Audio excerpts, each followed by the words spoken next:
فرمایا کہ اگر تم یہ چاہتے ہو کہ تم جو ہے وہ کامیاب و کامران ہو جاؤ تو تم کیا کرو گے؟ لوگوں کو بھی اچھائی کی طرف بلاؤ، جہاں برائی دیکھو۔ اور پھر اس کا یہی حکم ہے وَأَنذِرْ عَشِيرَتَكَ الْأَقْرَبِينَ، الاقرب فالاقرب، جتنا زیادہ قریبی ہوگا، اور قریبیوں کے اندر سب سے پہلے اس کا کنبہ ہے، اس کا خاندان ہے، اس کے بیوی ہیں، اس کے بچے ہیں، اس کا قبیلہ ہے۔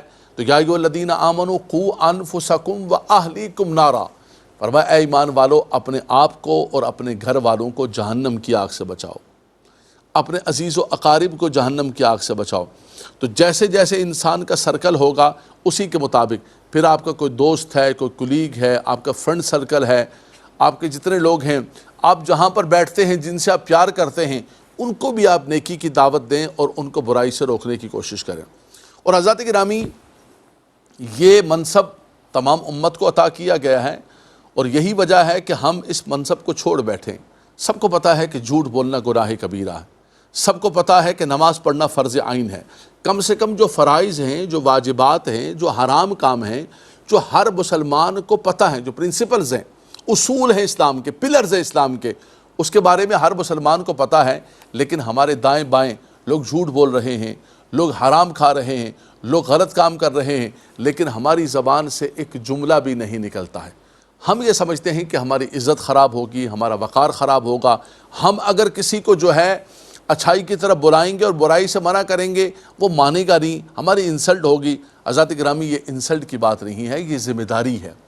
آقا دو جہاں صلی اللہ علیہ وسلم طائف کے میدان کے اندر حضور کی جوتی مبارک لہو لہان ہو گئی، شیب ابی طالب کے اندر جو ہے حضور کو معصور کر دیا گیا خاندان کے سمیت، لیکن حضور نے تو حق کی دعوت کو نہیں چھوڑا۔ وتواصوا بالحق وتواصوا بالصبر، اس پر صبر بھی کیا۔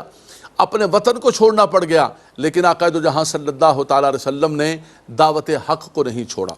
تو اگر یہ چاہتے ہیں کہ خسران سے نکل جائیں اور کامیاب و کامران ہو جائیں تو ہمیں تواصوا بالحق، حق کی تلقین کرنی پڑے گی۔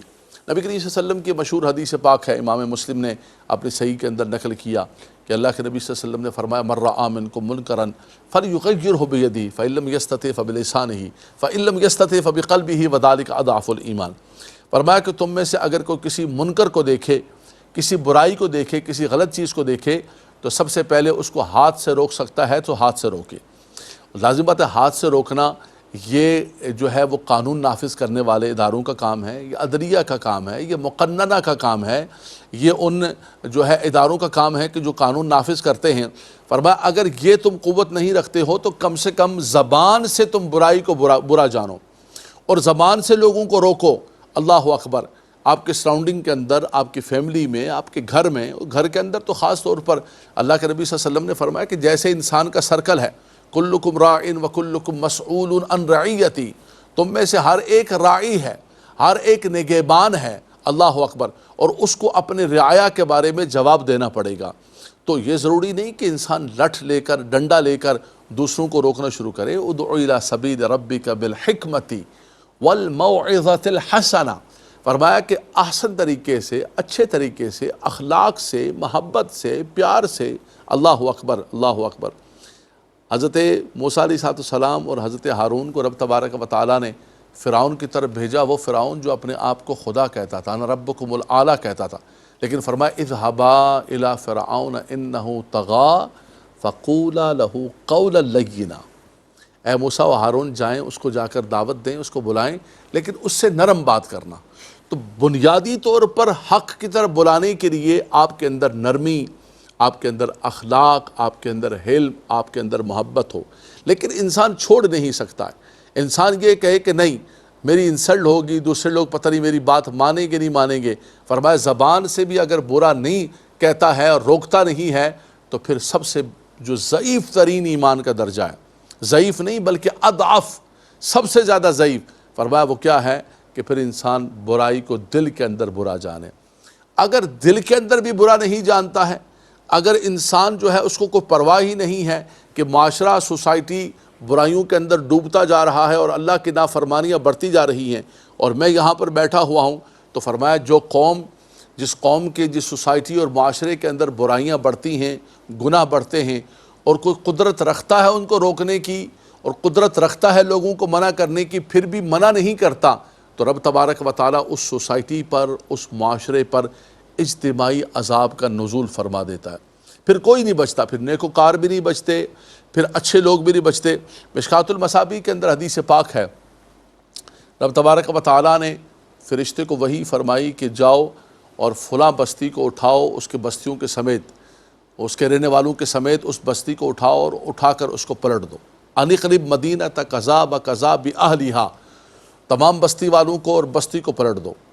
فرشتے نے عرض کی یا مالک و مولا ان فیہم عبدک فلانا لم یعصک طرفۃ عین، خدایا اس بستی کے اندر تیرا ایک ایسا پیارا بندہ بھی موجود ہے کہ جس نے ایک پلک جھپکنے کے برابر بھی تیری نافرمانی نہیں کی.